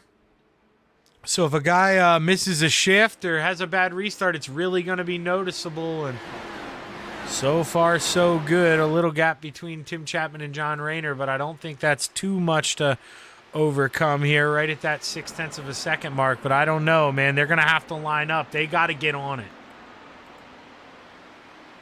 As John Rayner sucks up on the back, he knows what to do, trying to pull away from those guys. And right now, it's a success so far. Melgoza, Chapman, and Landis not able to make up any ground on those front two as Tim just caught sleeping a little bit on that restart. They've got to line up. They've got to quit racing here. 7 laps to go in the 014. He's led every lap so far. John Rayner would love to sneak by and lead that most important one, the last lap here. Is he's been an excellent drafting partner, is lined up right behind Greg and has pushed those two away every time. It's been phenomenal what John and Greg have been able to accomplish here as a team.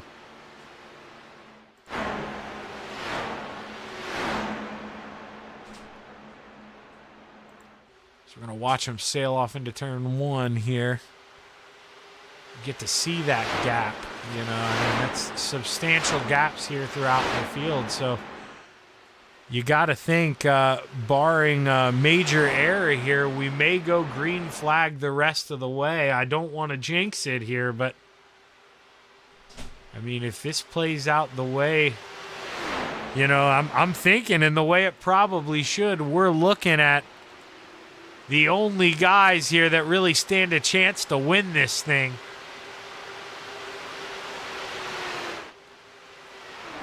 As John Rayner all over the back of the 014 of Greg Boydell, just biding his time, just being patient, just trying to lay in the weeds. These three back here, I mean, Landis, Melgoza, Chapman just haven't had the luck. Chapman gets a little loose coming off the corner. He goes low. He's got to try to get the speed back up and get back in line. Coming through 3 and 4, looking to get 4 to go this time by John Rayner. Not in the spot where he wants to finish, but you got to think in the spot that he wants to be in. Just playing like a leopard here. Just watching that zebra of Greg Boydell in the 014 just drink from the watering hole. And man, he's ready to jump out and strike here. As long as those guys behave back there, we don't need a late race caution. Tim Chapman really close to that outside wall. That was close. So we come out of 4 here. 3 to go. This time by 2-second gap over the rest of the field. And barring a big unforeseen thing here, it's going to be those 2 to the finish. Is Tim, he's been able to move up to 4th, but right now, you know, they're just not able to stay in line like Rayner and Greg. I mean, just look at the difference here. I mean, how close they are. They're trying to wreck in the back. They are wrecking in the back, and I think we may get a caution here. No caution yet. No caution, as we are going to continue, and well, rightfully so, I believe. You know, there's guys in the back there. This too tough break, but I'd like to see the strategy play out. John's earned this.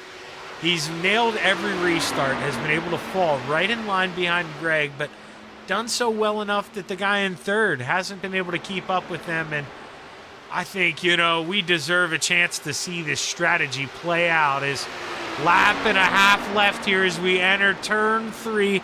That flag man, he's got a hold of the white flag, but no, we're going to get a caution late.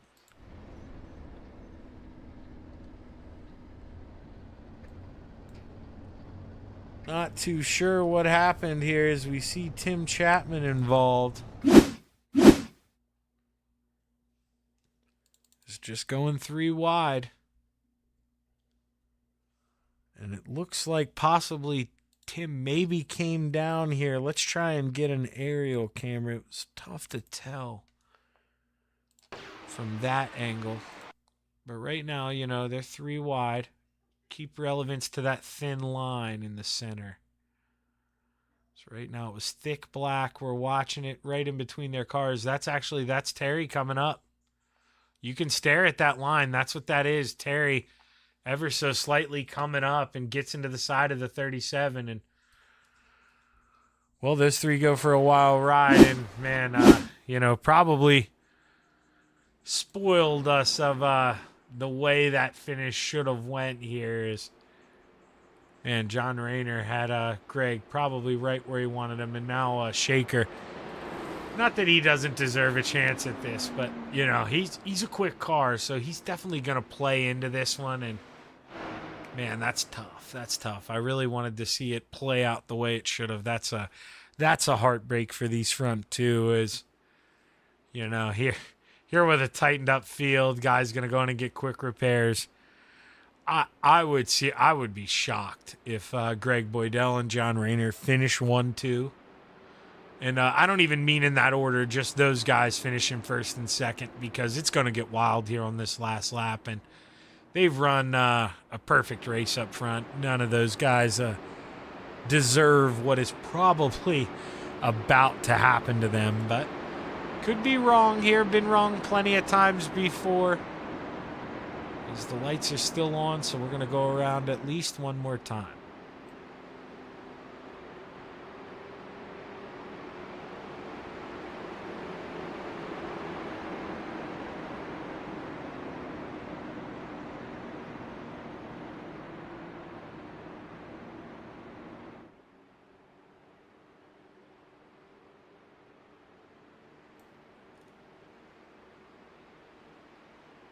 As I've said it once, I'll say it again. Man, they crawl around here under caution. It's almost like time standing still here. As I believe this is the 6th caution of the night here, so. With laps not counting, average of 3 laps per caution, 18 laps at about a minute, man. Yeah, that's a lot of time here pacing around. These guys, hopefully, maybe I bet you some of them, and that's one where Terry Landis has done it before too. He'd openly admit to it if he finished up here in the top 3. I'm a guy who will openly admit to it. If I'm at Talladega, I've done it plenty of times in official races. Because if you run an A series, man, and those things are like 90 laps, you get a caution. I am parking on pit road and I am running to the bathroom. There are plenty of guys who will take advantage of that here at Daytona, Pocono, Talladega. You can get away with it if you sprint. If you're really quick, you can get away with it. I guarantee you, we've seen some guys, without knowing it, do that this evening. Is sitting in the car that long, sitting still here. That can wear on you. And all these guys, they were the majority of them.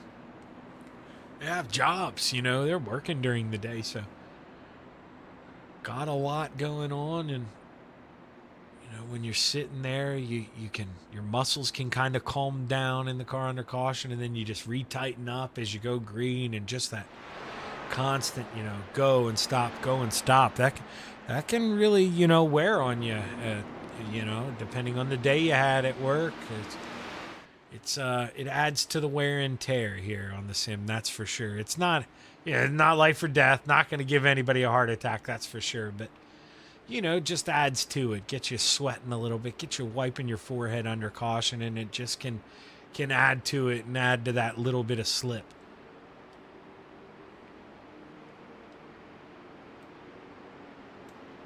We'll have the first attempt here to green-white checkered.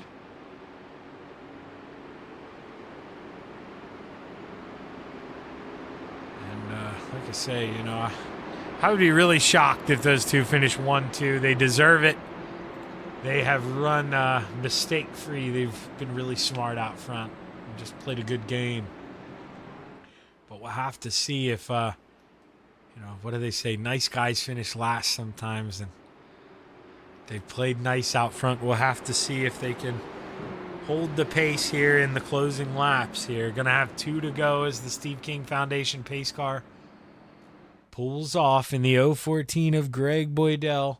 Will bring us to the green flag here. Green flag this time, white next time, checkered in 2 times as we're back underway. 2 more trips at Daytona International Speedway.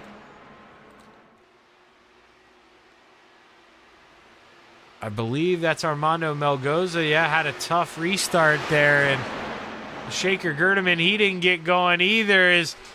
Looks like the front 2, they're going to get their chance to play as long as we don't have a caution. Gary Siegelkow way down below that yellow line, and I'm not too sure you're supposed to do that and advance your position. And, well, we're under caution again here. Not too sure how many attempts we have at a green-white checkered, if we'll get another one, but we'll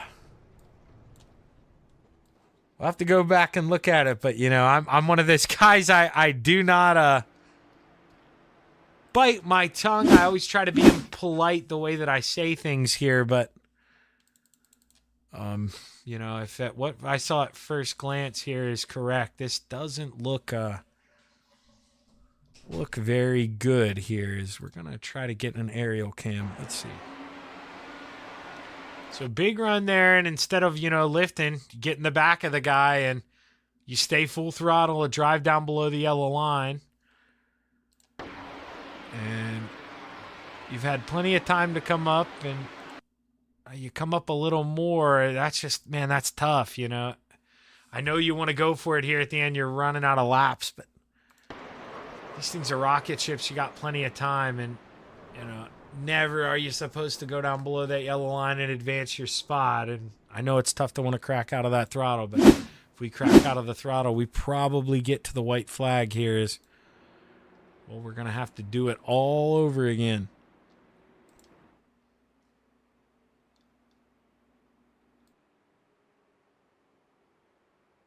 And now, you know, Greg Boydell, oh my gosh, he's got to pit. Or else he's going to run out of gas. That is tough. I'm imagining that's what it is for. Let's zoom in here. Yeah, I don't see any damage on that thing.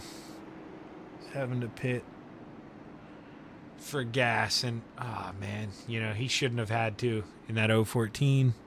It's tough. And now all of a sudden, been out front all race, and now he finds himself in trouble. And with the 302 of John Rayner, he finds himself in the lead now. Tim Chapman inherits P2, and tough break there for the 014 of Greg Boydell. You lead the whole race, and you know I talked about there too, leading the race. There, you waste more gas because you're hammered down the whole time. You're never lifting. And didn't think it would come to play here in a 25 lapper, but with all these caution flags and all these extra laps, like I say, we were seeing 6. We know we had 7, and being nice here is 3 laps per caution. I think it's 4. So, I mean, do the math. That's 21 to 28 extra laps. And that's something that, well, you just don't really account for here. We've almost done 2 races here, so Greg Boydell, he's got to be frustrated. Had that thing in the bag, was nailing these restarts, and now Greggy's got to climb his way back onto the podium here. He's going to come back from 4th.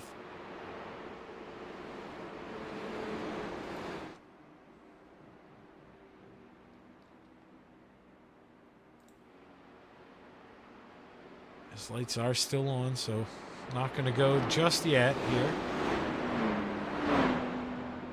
Not sure. Is Greg Boydell coming down pit road again?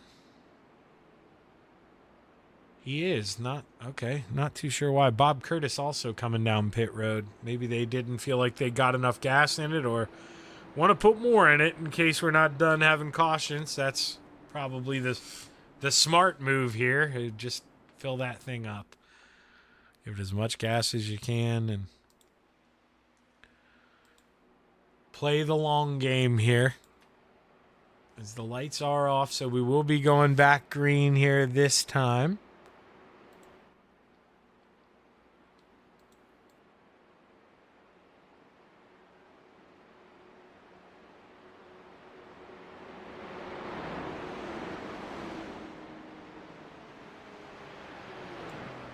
Now Greg Boydell, with him and Bob Curtis both pitting there, he beat Bob out of the pits, so he pulls back up into 3rd.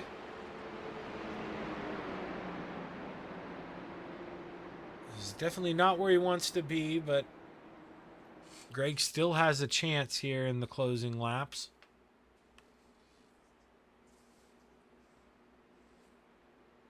As Tim Chapman's got himself planted in the middle here. He's way low. Not sure if he's driving that low to try to save gas or what the deal is here.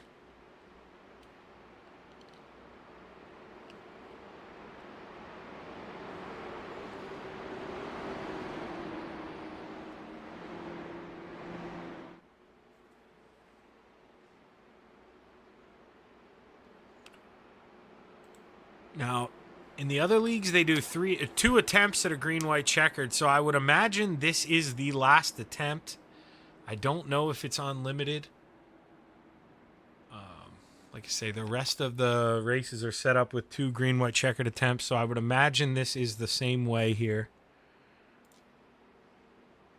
But we're going to find out here as the Steve King Foundation pace car is off, and we're set to go back racing. John Rayner in the 302.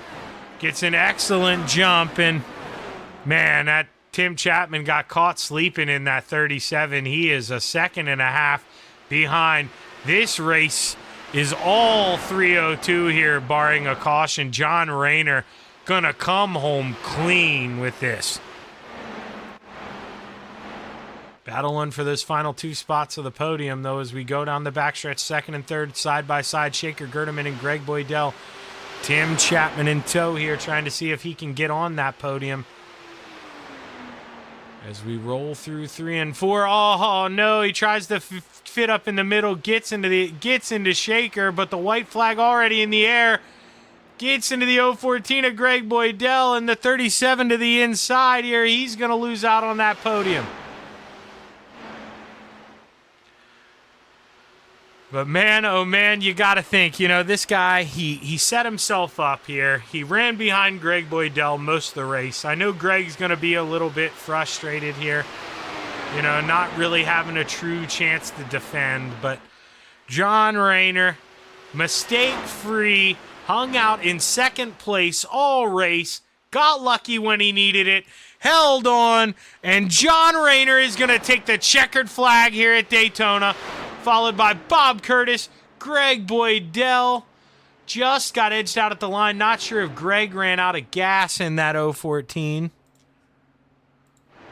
He is out of gas in the 014, so just enough gas in that thing to get around. And Bob Curtis steals P2 from him, but man, oh man, a lot of stuff happened on that last lap. A lot of chaos, and only 5 cars end up finishing this thing on the lead lap. Is Armando Melgoza. He is also out of gas, trying to coast around here, and I do not know if Armando is going to make it here. The little engine that could. The 531, I think I can. I think I can. I think I can. I think I can. We're not leaving this race. I don't care if this takes 40 seconds. Can he get to the line? He's going to blink in and out a couple times. Let's see. This is it. Can he get to the line? Can Armando get to the line? You got to will him on. Start.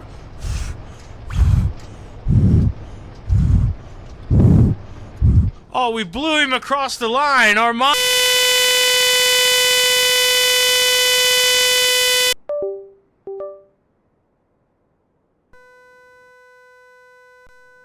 Man, oh.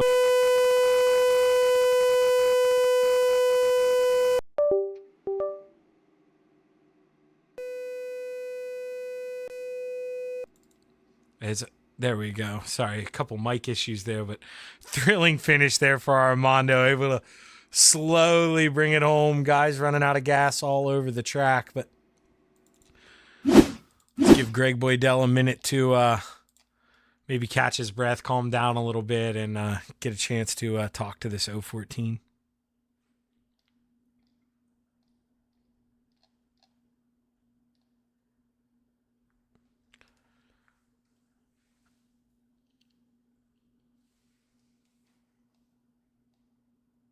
Don't see anybody here in the waiting room, so that's why I'm being so quiet here. I'll pull them up as soon as I can because, well, Shaggy here, I got another show I got to do, so we're running pretty close. Hey, Greg, Shaggy up here, man. You got a copy? Yeah, I'm here. Well, I'm just going to ask here. Did you have to pit there, I'm assuming, for gas? Yep. Yeah, that's...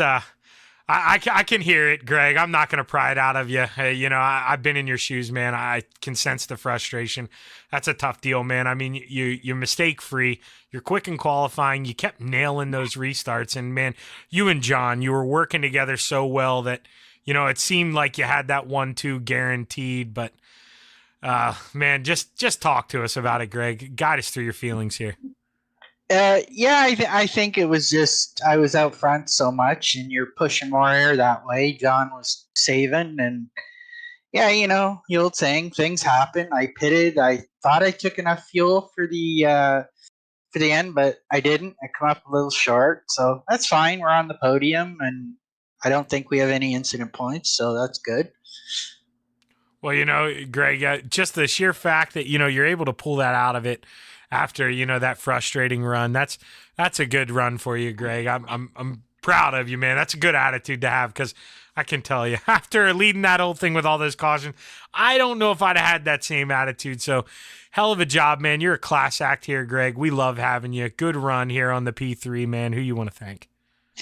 I just want to thank you and all the volunteers at C2C and Moyer Farm Management, of course, and Abandoned Cat Rescue and Every Child Matters. That's about it. Well, hey, hell of a job, Greg. Good run, man. I know this is frustrating, but you're going to walk out of here still the points leader, so that's something to hang your hat on. Good run, man. Yeah, thanks. No, enjoyed it, and we'll make it happen again next week. Amen, Greg. Good run. Look forward to seeing it. Okay, ciao. And now I don't see Bob Curtis in here yet, so we're going to bring up our winner. We'll skip over Bob for the moment. John, I talked to you early on, and we both thought, hey, man, you're in a pretty good spot. You're looking good. Was there any thought with all those cautions that, Greg was going to be close on gas and, you'd get the lead that way? I didn't know what Greg's fuel issue was. And it's very unfortunate too that he had to go in to get fuel because he was the top guy for the whole race, and I think I was very lucky there, Shaggy, sitting in behind Greg. Of course, I wasn't using the fuel up as quickly as he was, so I was very fortunate to have just enough fuel with all those cautions just to get around. When I pulled up the park for my picture, I had 0.1 gallon of fuel left. Like I was just about empty, so I was very lucky there. But yeah, it was that was a hell of a exciting race for sure. Yeah, you're able to hold on there P2 most of the time, and you just got that rear bumper of the 014 right in front of the windshield. Yeah, just talk to us a little bit about, what strategy goes into that? Dude, the way you were getting you two to pull away on every restart, it was phenomenal. How much skill does it take, John, to get that close to Greg and not push him? Because, you can't bump draft in these, obviously. No, you can't. You have to, well, I'm pretty good at knowing the distance from my car to the car in front most of the time, but can you share some of that with me? I think I might need that. Yeah, but on the green light to go, I was trying to as soon as I seen Greg taking off, I was just trying to use my reaction time and stick right with him there, and I was lucky enough that I was able to do that on most of the startup restart. And as I said to you earlier, Shaggy, I was just trying to tuck myself in behind Greg without making him think that I was going to go by him. But I just wanted us to pick up the speed going around lap to lap to get ahead of the other cars, and it worked out very well for us. But unfortunately, with Greg being out in front for that, with the amount of caution we had, he ran low on fuel. Yeah, those caution laps not counting tonight ended up killing that 014, man, but it worked out into your favor. You played that long game. You played smart, rode around in second, and John, you led the most important lap there, that last one. So congratulations, boss. I'm pumped for you. Who you want to thank? Yeah, thanks, Shaggy. Yeah, I really want to thank, of course, our ongoing sponsor, Mower Farm Management, our Salty Dog Racing Team, which is always there, and Flatline Racing Bodies, Coast to Coast Racing, Roger Craig, of course, for putting this league together, and all the other drivers that help out in so many various ways. So I want to thank all of them, and then certainly thank you, Shaggy, for broadcasting these races. That makes it so much more exciting, and you always do such an excellent job broadcasting. Well, I appreciate that, John. Means a lot coming from you guys. You guys, I talked about it tonight. You guys are my family. I spend as much time with you as I do anyone else. So love doing this for you guys. It's a lot of fun, man. You put on a good show. Great run tonight, John, and I look forward to a lot more of these this season, my man. Yeah, thanks, Shag. I really appreciate it, and you have a good night. You as well, John. And that's our winner there in the 302, John Rayner. Strategy played into his favor, not exactly the way him and I thought it would, but able to save gas there with all those cautions in the 302. Got it done with a convincing win here at Daytona. Tough break for the 014 of Greg Boydell, as he's going to have to just look a little deeper here, try to think, what could I have done different? And the answer is nothing, Greg. You ran a good race and just one you got to shake off and got to go back and get them next week. But behalf of everybody on the Coast to Coast Racing Network, I'd like to thank you here for tuning into Old Timers Tuesday here, presented by Maurer Farm Management. I'm Zach Chapman here with Shaggy TV. Gonna say thank you for all my friends at Coast to Coast, Roger Craig, Patrick Spengler, Jeff Barker, all the other admins, Bill Calder, every dog in here that gets it done. We appreciate you, but we're signing off here on the Coast to Coast Racing Network. Have a good evening.